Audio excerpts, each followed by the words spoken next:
Est-ce que nous avons fait le tour de l'étude du thème de Donald Trump? Bien évidemment, la réponse est non. Non, parce que c'est impossible de faire l'étude complète d'un thème astral, il faudrait y passer des mois, et d'autant plus pour un thème aussi puissant que celui que nous venons de voir. Mais je pense que nous avons fait ressortir en fait les points clés, hein, les points les plus intéressants, les plus importants de son thème astral. Donc ce que je vous propose maintenant, eh bien, c'est de regarder ensemble eh bien, les transits planétaires qui vont se produire dans le thème de Donald Trump pour l'année électorale 2024-2025.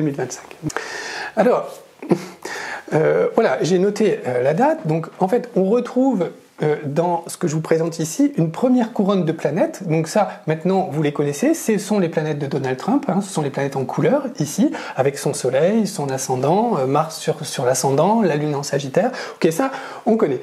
Et puis, vous avez maintenant une deuxième couronne de planètes en vert, hein, vous voyez, un peu plus petite. Et ça, c'est la position actuelle des planètes. Donc là, nous sommes fin mars 2024. Donc voilà, les planètes sont comme ceci dans le ciel actuellement et dans le thème de Donald Trump. Et donc, ces planètes, elles se déplacent dans le sens inverse des aiguilles d'une montre, de cette manière. Alors, qu'est-ce que l'on voit tout de suite, enfin, qu'est-ce qui me frappe, moi, c'est le passage très prochain de Uranus et de Jupiter sur son milieu du ciel. Voilà. Alors ça arrive à partir du mois de mai et du mois de juin 2024, hein, donc c'est très bientôt là. Ces deux planètes vont passer sur son milieu du ciel. Alors le milieu du ciel, on l'a vu précédemment, c'est le point le plus élevé du thème astral, et il représente donc l'entrée de la maison 10, qui est la maison de la carrière et de la vie socio-professionnelle et du statut. Donc pour un homme, je dirais pour un homme public, pour un homme politique, le passage des planètes dans la maison 10 est toujours très important, hein, en fonction de ce qui passe dans sa maison 10. C'est particulièrement vrai pour Trump, qui a un Soleil et Uranus déjà en maison 10. Hein. C'est ça qui a fait, encore une fois, sa réputation, sa réussite, c'est sa différence, hein, et sa capacité d'innovation par Soleil-Uranus, parfois clivante, opposée à la Lune. Donc là, Uranus va repasser sur son milieu du ciel, à partir du printemps. Et Jupiter aussi. Et Jupiter, qui représente la prospérité, le développement, la croissance, va rester dans sa maison 10 pendant 1 an. C'est-à-dire que Jupiter va transiter sa maison 10 entre juin 2024 et pendant 1 an, jusqu'à juin 2025. Hein. Donc ça, pour lui, c'est très positif d'avoir Jupiter en maison 10. Ça veut dire c'est une phase de croissance professionnelle, d'expansion professionnelle qui s'annonce. Il va se présenter aux élections américaines quand même, hein, donc c'est pas rien. Ça, c'est une forme de protection, c'est une forme d'aide, vraiment. Quant à Uranus dans sa maison 10, bien, elle va intensifier sa personnalité uranienne, clivante, on adore ou on déteste, hein, et sans milieu entre ces deux possibilités. Donc là, ça va vraiment intensifier ça. Uranus, aussi sur le milieu du ciel, annonce de l'inattendu, de l'imprévu, des changements dans son statut. Dans son statut, dans sa carrière, dans sa vie socio-professionnelle.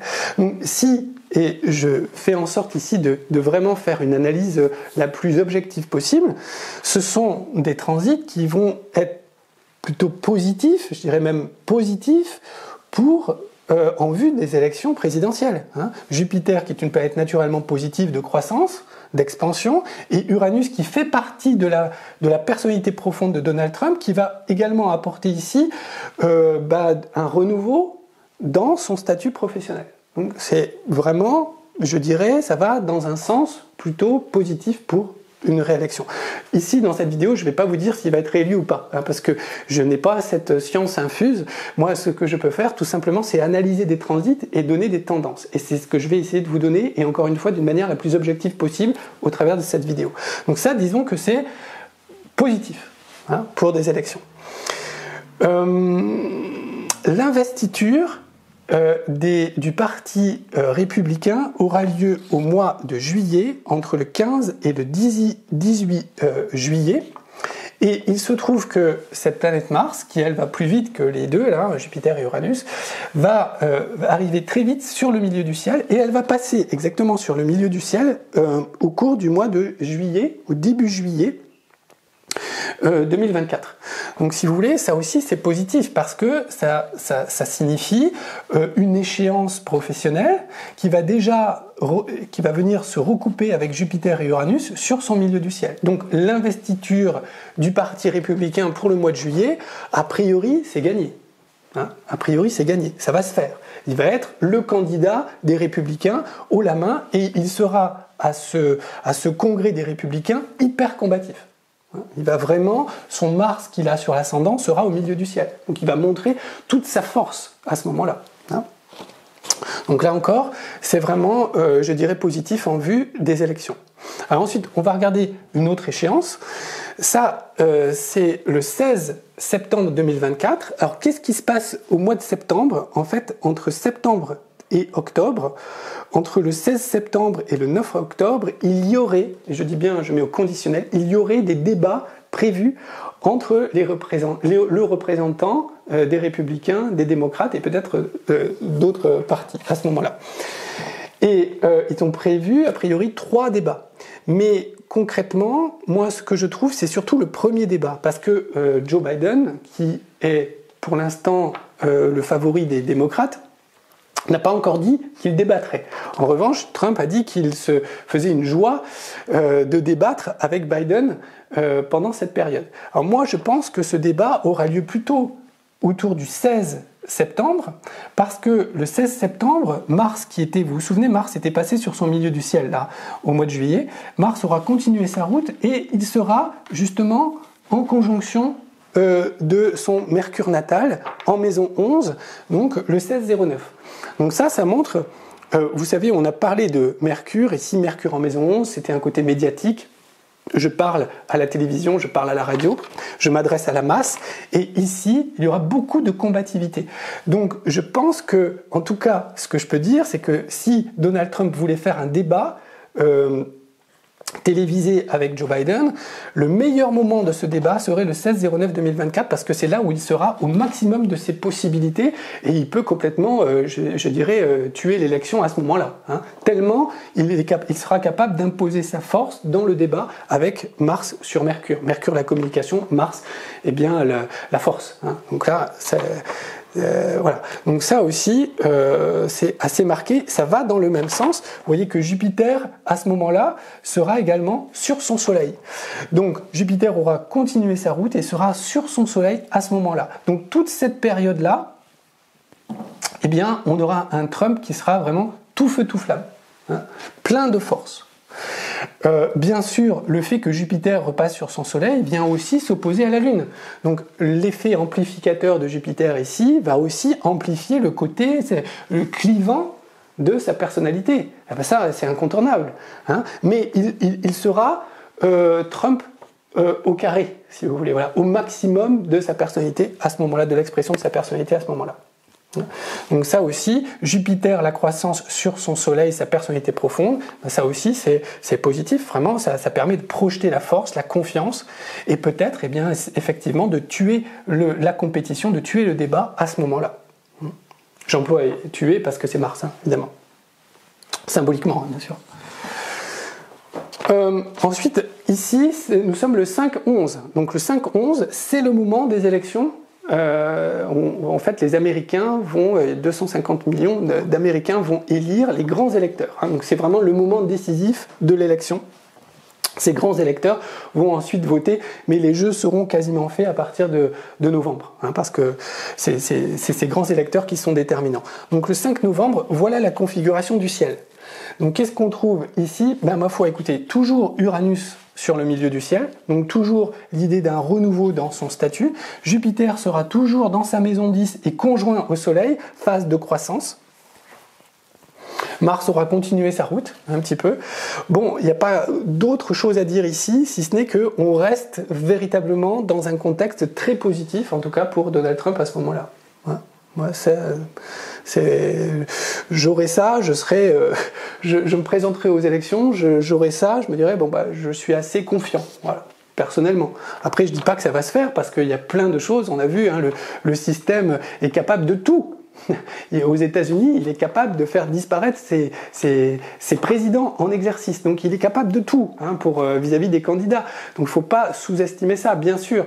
Mais moi, ce que je vois au niveau de l'astrologie, c'est que les tendances sont plutôt positives et porteuses pour Donald Trump en vue de ces élections. Alors ensuite, là, nous sommes le 20 janvier 2025. Bon, eh bien ça, c'est le moment de l'investiture. Le moment de l'investiture, on est toujours dans cette même configuration. Voilà, changement de statut, Jupiter rétrograde toujours dans la maison 10, mais toujours en rapprochement du Soleil. Et puis Mars ici, qui sera sur Vénus, Saturne, qui pourrait montrer effectivement un nouvel engagement durable. Hein. Vénus qui représente les contrats symboliquement, Saturne qui représente le temps. Donc ici on pourrait effectivement, ça pourrait très bien correspondre à une phase d'investiture avec Saturne conjoint à Saturne-Vénus. Pareil, Saturne en maison 7 va dans le sens d'un engagement.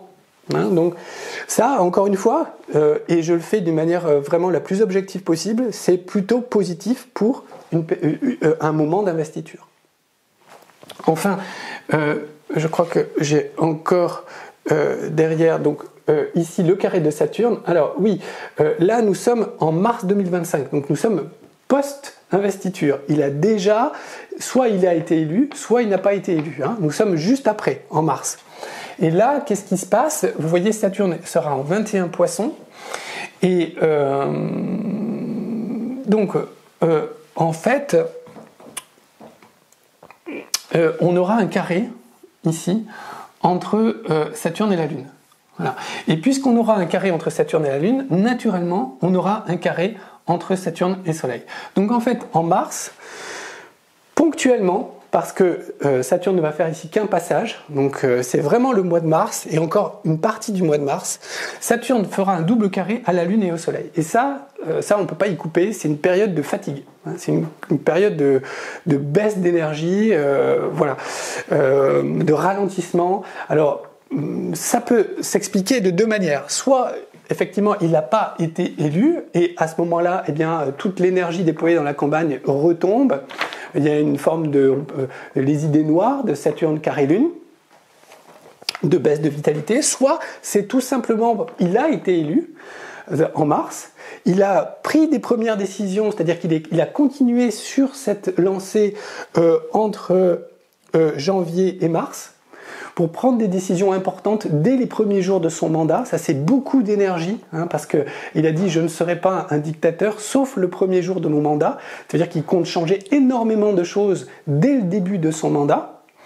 Donc là, ce sera la continuité sur janvier, février et début mars, il va prendre beaucoup de décisions, et puis début mars, là, retour de bâton, coup de fatigue, là, le corps dit stop, tu dois t'arrêter, tu dois te reposer, tu dois te reprendre, et quand on sait la dépense d'énergie que représente une campagne électorale aux États-Unis avec le nombre de meetings incroyables, enfin je ne sais pas comment ils font, je pense qu'il serait aussi normal qu'il y ait une baisse de vitalité à ce moment-là au mois de mars. Hein. On reprend son souffle. Et donc, ce qui est important de voir, c'est qu'est-ce qu'il y a après. Est-ce que ça continue à être bas ou est-ce que ça remonte, hein? Et donc, ici, je suis en avril et là, ça remonte tout de suite. Alors, ça remonte, pourquoi? Parce que Jupiter va enfin passer, donc c'est sur le troisième et dernier passage sur le Soleil. Donc là, il y a un retour d'énergie. Retour d'énergie que l'on va trouver également avec Mars, qui passera donc dans la foulée sur son ascendant. Qu'est-ce que je trouve également à ce moment-là? Voilà, Mars sur l'ascendant et des bons transits de Jupiter, donc Jupiter qui viendra effectivement en sextile également à Mars sur son ascendant. Donc ça, c'est très positif. Donc en fait, ça dure pas. Vous voyez, s'il y a un coup de fatigue, un coup de moins bien, c'est sur Mars. mais dès avril, il retrouve sa combativité, son énergie et sa capacité à entreprendre. Et ensuite, j'ai de bons transits avec Jupiter sextile milieu du ciel, Saturne trigone Vénus, donc tout ça irait plutôt dans le sens d'une reprise de son énergie à partir d'avril 2025 et au cours de l'année 2025 ensuite. Donc, écoutez, objectivement, moi, ce que j'ai tendance à dire, c'est là, par rapport à ce que je vois, c'est que c'est plutôt même largement positif, en tout cas porteur pour une réélection de Trump donc en novembre-janvier. Je ne dis pas que ça aura forcément lieu, encore une fois. Il y a plein d'aléas possibles et il ne faut pas sous-estimer les manœuvres du système et tout simplement le choix des électeurs et des revirements inattendus de situation. Donc ça, c'est toujours possible. Mais disons que les transits vont vraiment porter et je dirais aider Trump dans sa campagne électorale en 2024. Voilà ce que je voulais vous montrer, vous expliquer au travers de cette vidéo. J'espère qu'elle vous aura plu. Si c'est le cas, bien n'hésitez pas à cliquer sur le petit pouce vers le haut, à partager également cette vidéo autour de vous. Et moi, je vous donne rendez-vous dans quelques temps pour de nouvelles vidéos sur Astrosciences. Merci beaucoup, à bientôt, au revoir.